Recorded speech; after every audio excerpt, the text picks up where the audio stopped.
It started with whispers in the corridors of Buckingham Palace, then, suddenly, silence.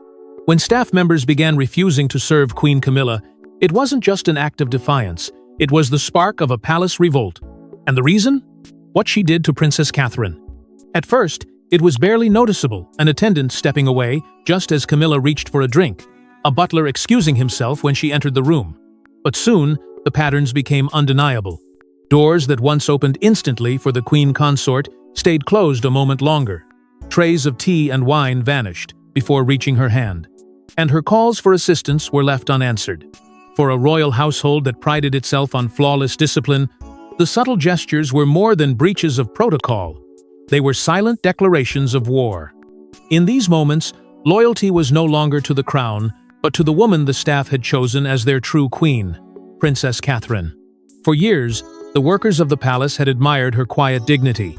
She was not just a figure draped in jewels and titles, but someone who remembered names, noticed fatigue, and thanked even the most junior attendants with warmth. To them, Catherine wasn't only the future of the monarchy, she was its heart.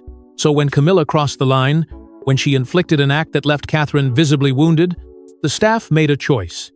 They would not stand by silently. Their revolt would not be declared in banners or speeches, but in service withheld, in footsteps that faded away when Camilla approached.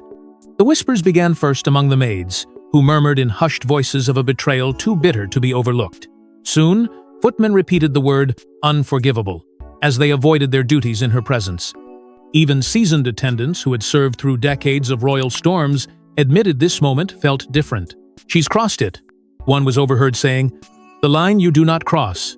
They did not need to explain further, for every pair of ears knew the reference to the incident with Catherine, the one no one dared to speak of, openly, yet everyone knew in silence. It was not long before palace insiders carried these murmurs outside the walls, first to friends, then to quiet allies in the press, who specialized in decoding the mysteries of the monarchy.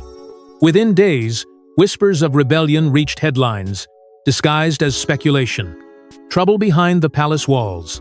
Staff unrest in the royal household. The consort under strain.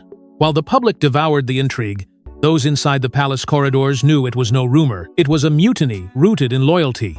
The tension grew heavier with each passing day. For every refusal to bow, for every act of defiance, there was an undercurrent of something deeper. Love and loyalty for Catherine. She had earned it not with orders or power, but with humanity. When a maid once fell ill, Catherine had sent soup personally to her quarters. When a footman's child was hospitalized, she sent flowers and a handwritten note. These were not grand gestures meant for the cameras, but quiet acts remembered by those who rarely received acknowledgement in a palace defined by hierarchy. And so, when the moment came, they rallied for her in the only way they could, by withdrawing their service from the woman who had dared to wound her. But the question remained, what exactly had Camilla done to provoke such rebellion? Some staff swore it was a private slight that humiliated Catherine in front of family. Others whispered it was a calculated move, designed to strip her of honor and dignity.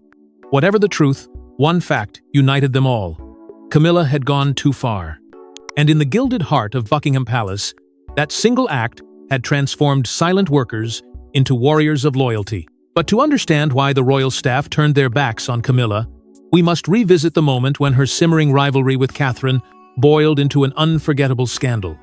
Behind the glittering smiles of public ceremonies, a ruthless game unfolded. Camilla made a move against Catherine so cold, so calculated, it left the princess humiliated in her own palace. For years, Catherine had played her role with grace, never overstepping, never faltering in her duty. Yet, at a private dinner shielded from the eyes of the public, Camilla chose to strike. What was meant to be a quiet evening of unity became a battlefield of whispered insults and veiled dominance. Guests watched as subtle exchanges turned into sharp remarks, and Catherine, caught off guard, found herself outmaneuvered by a woman determined to prove she held the upper hand. The tension was unbearable. Behind the locked doors of that ornate dining room, voices rose. Heated words were exchanged, Camilla's tone laced with disdain, Catherine's filled with shock. For those who witnessed the confrontation, it was a moment that could never be forgotten. Staff recalled Catherine retreating quietly, her face pale, her composure broken.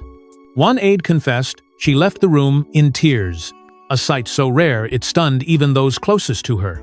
This was no ordinary disagreement between royals. It was a deliberate humiliation, orchestrated to wound. Rumors soon began to spread that Camilla had gone further than words. Whispers claimed she mocked Catherine's place in the monarchy, referring to her role as temporary, a cruel reminder that her status was tied to William, not bloodline. Such a remark cut deep, echoing the same shadows that once haunted Diana. To Catherine, it was a betrayal not only of respect, but of the dignity she had worked tirelessly to protect. And to those who adored her, it was an insult they would never forgive. Beneath the surface, this was more than a clash of personalities. It was a hidden power struggle over the heart of the monarchy itself.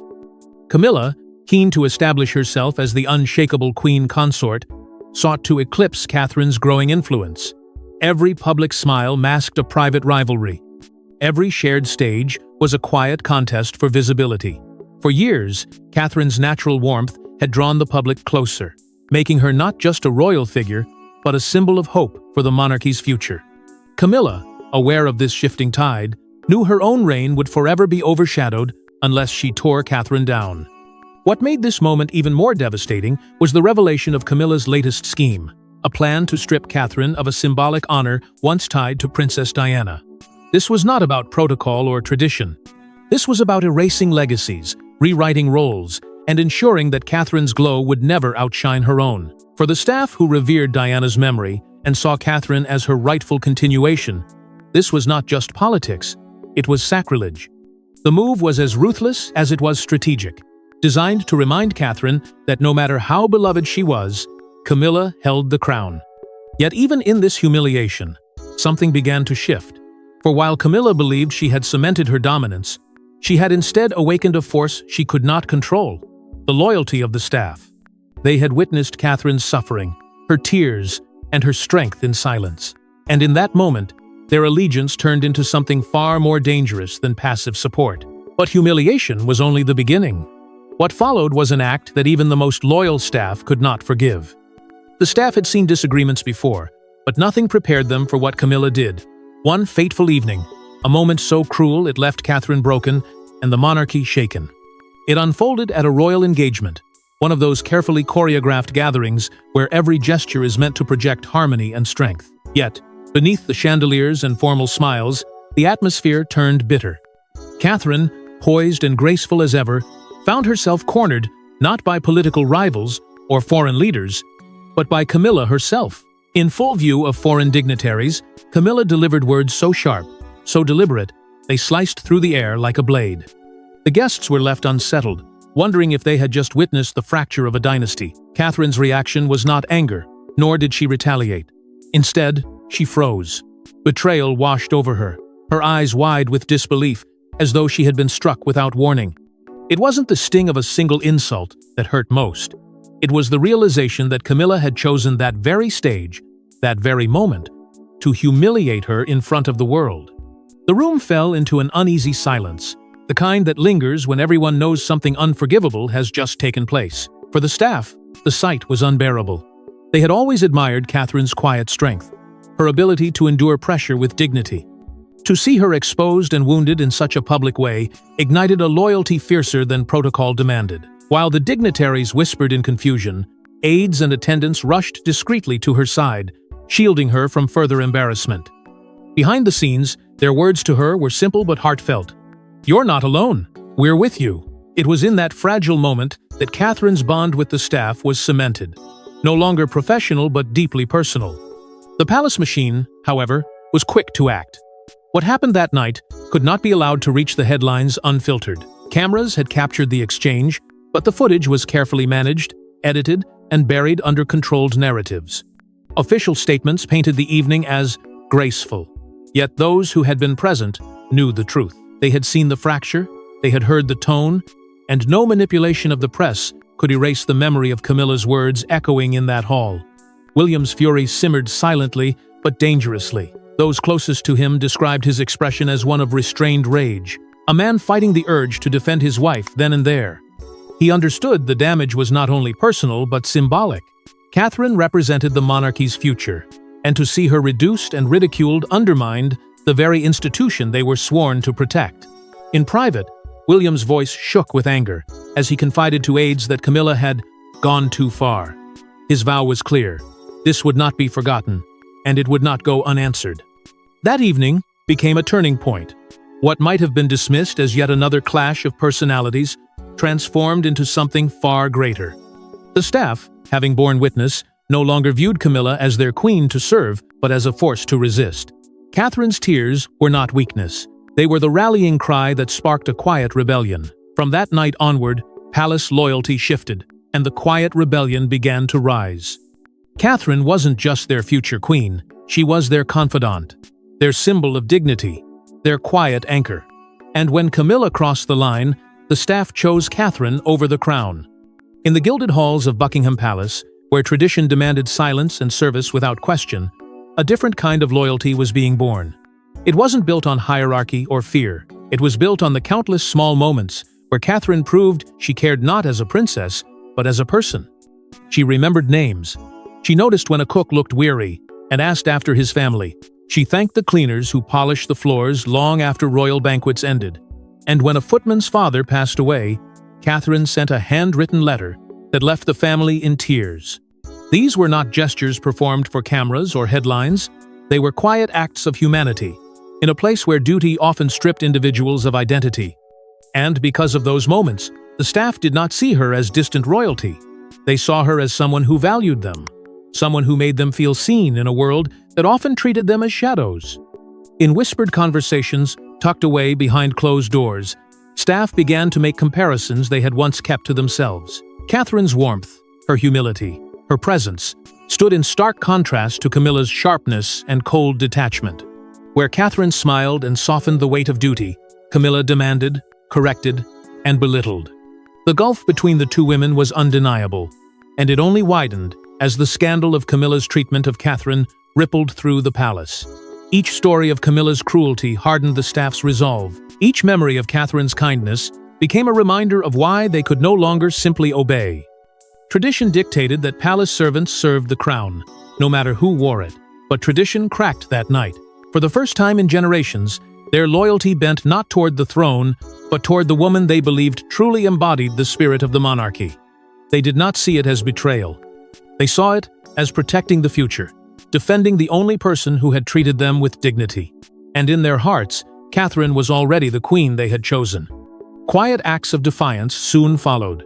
Hidden letters slipped discreetly into Catherine's chambers. Words of encouragement written in delicate, hurried hands. "We stand with you. We will not forget what she did. You are not alone." For Catherine, those letters were more than gestures of sympathy. They were proof that the palace itself was shifting beneath her feet. She had the people's love beyond the gates, but now she had the staff's loyalty within the walls. That kind of power, unspoken and invisible, was far more dangerous to Camilla than any headline or scandal. The decision grew silently, but it grew strong. A collective refusal formed among the staff. They would no longer bow to Camilla in the same way. They would serve, but reluctantly, deliberately, and with clear absence of devotion. It was a rebellion, without banners, but its presence was undeniable. And when Camilla noticed, the fury that followed would shake the palace in ways no one had anticipated. But choosing Catherine meant defying Camilla, and defiance would come with consequences that shook the palace halls. When Camilla realized the staff were turning against her, she unleashed a fury that echoed through every marble corridor of Buckingham Palace. For weeks, she had brushed aside the subtle defiance, telling herself it was coincidence, mere carelessness. But when it became undeniable, when trays were left untouched, instructions deliberately delayed, and respectful bows withheld the Queen Consort's patience, collapsed into rage. She demanded answers, she demanded loyalty, and above all, she demanded names. Behind closed doors, Camilla ordered senior aides to identify those who dared defy her authority. Lists were drawn up, whispered accusations passed around like weapons. Anyone who hesitated in their service, anyone who offered Catherine even the smallest gesture of comfort, was marked as disloyal. Threats of dismissal followed swiftly.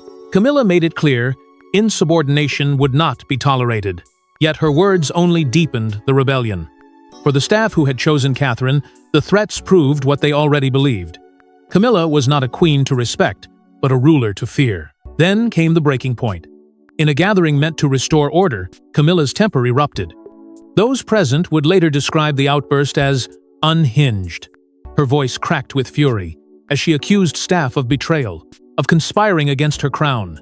She pounded the table, her words spilling into a tirade that stunned even her closest supporters. For a palace accustomed to discipline and control, it was a moment that left many shaken. Yet it was also a moment of revelation. Camilla's mask had slipped, and in its place stood desperation. But the palace walls were no longer safe. What should have remained hidden leaked swiftly into the outside world. Audio recordings, captured discreetly, found their way into the hands of the press. Suddenly, headlines blazed with phrases like "Royal Meltdown" and "Camilla's Rage." The Queen Consort's fury, meant to silence, became fuel for public scandal. Each snippet of her voice, echoing through news outlets, painted her not as a queen in command, but as a woman losing control. Through it all, Charles remained silent. Those closest to him claimed he was torn, trapped between the woman he had fought to make his wife and the institution he had sworn to protect.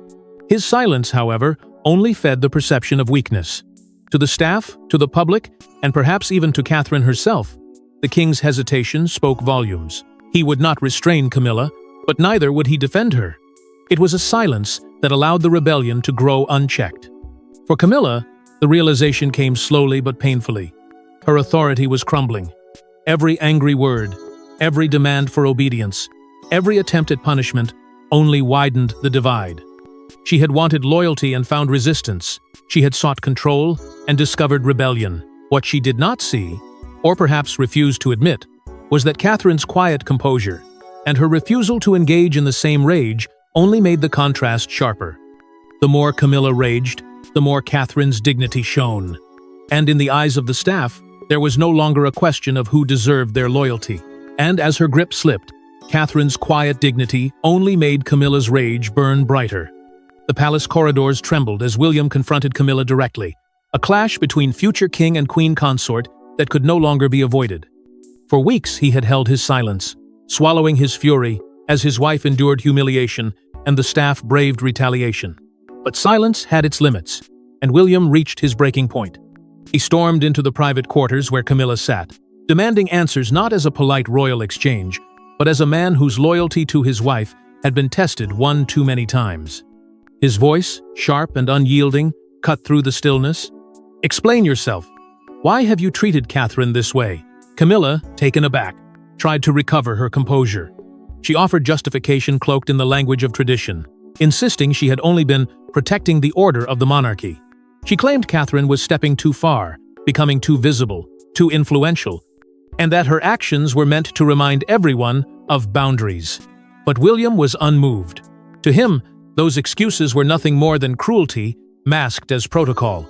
He pressed harder, his fury spilling out not just at her treatment of Catherine, but at the staff being dragged into the crossfire. How dare she threaten loyal servants simply for showing respect to his wife? His words were laced with outrage, his tone so fierce that aides outside the door would later admit they had never heard him so incensed.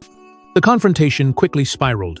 Camilla raised her voice, insisting that the crown had to be defended from sentiment, that Catherine's growing popularity was a risk to the balance of power. William's response was blistering.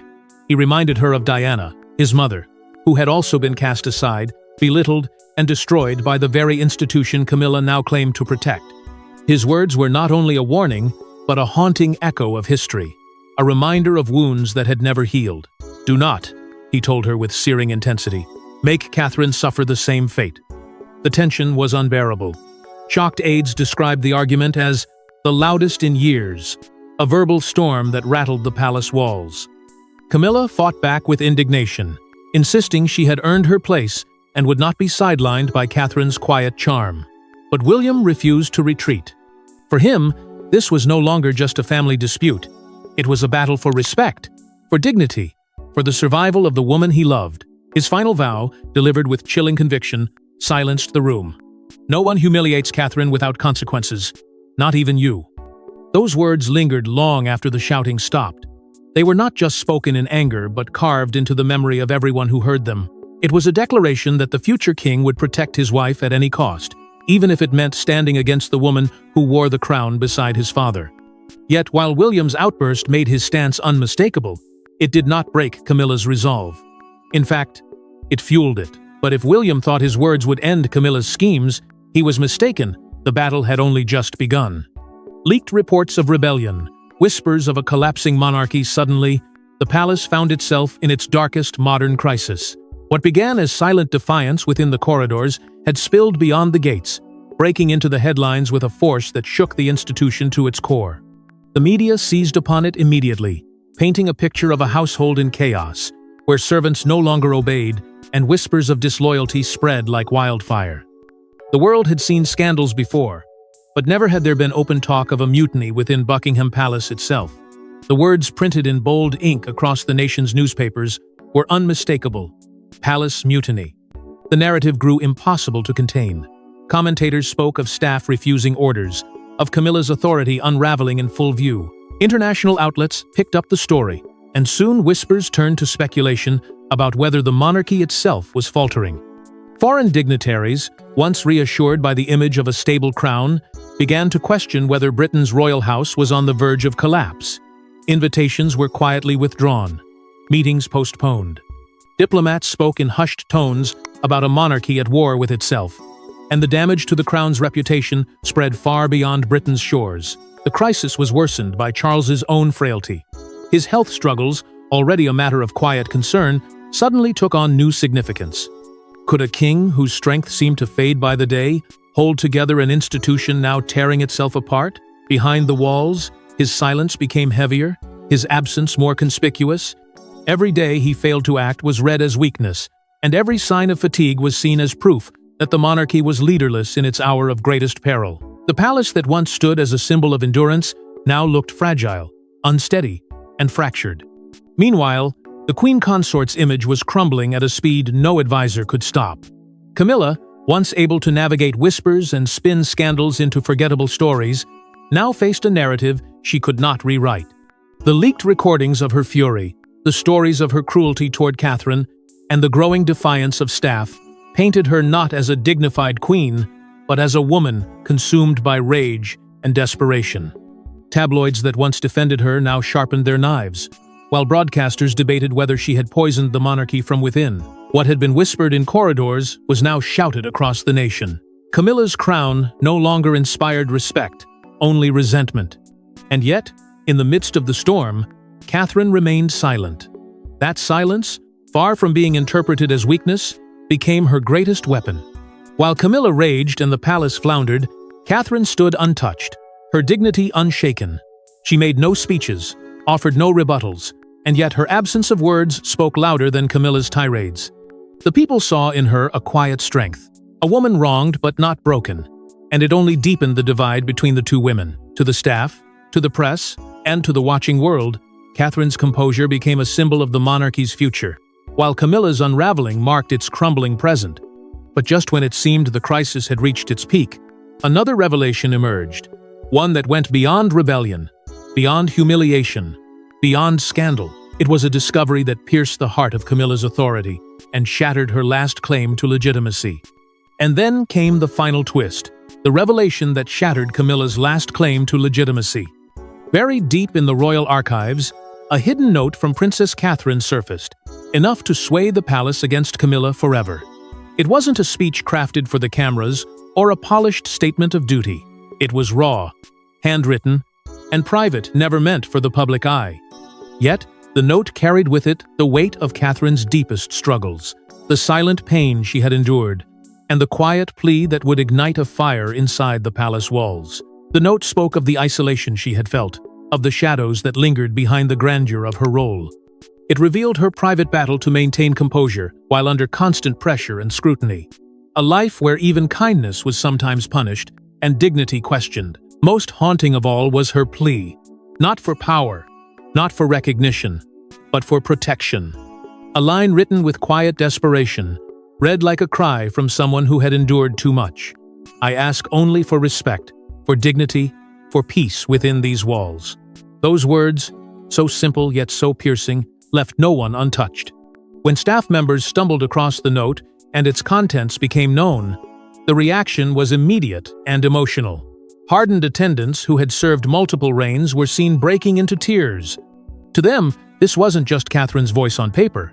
It was the echo of every moment they had watched her endure humiliation and cruelty in silence. The note became proof of what they had long suspected. Catherine was suffering, and the very crown that should have protected her was being used to wound her. The parallels to Diana were impossible to ignore. Decades earlier, Diana had left behind letters, equally raw, equally heartbreaking, in which she revealed her despair within the palace walls. Now, history seemed to be repeating itself, and the staff felt they were witnessing another woman walking the same painful path. The comparisons spread quickly, whispered among staff, then within the press, until Catherine was spoken of not just as a modern princess, but as Diana's true successor in strength and struggle. To many, it was no longer just about loyalty. It was about redemption. But the note did not stay confined to sympathetic staff. Somehow, its words found their way into the hands of senior royals, and with them, the tide began to turn. Some saw it as undeniable evidence of Camilla's overreach. Others, as a stark reminder of the damage silence could do. It forced the highest levels of the monarchy to confront a question they had long avoided. How much longer could Catherine endure being treated this way? When William finally held the note in his hands, those who were present said he read it silently, his jaw tight, his expression unyielding. Then, with a voice low but resolute, he vowed that what happened to his mother would never happen again. Not to Catherine, not under his watch. In that moment, his fury was no longer hidden behind palace walls. It became a promise, a shield, and a declaration of battle. And with the note's revelation, the rebellion was no longer hidden. It was a movement.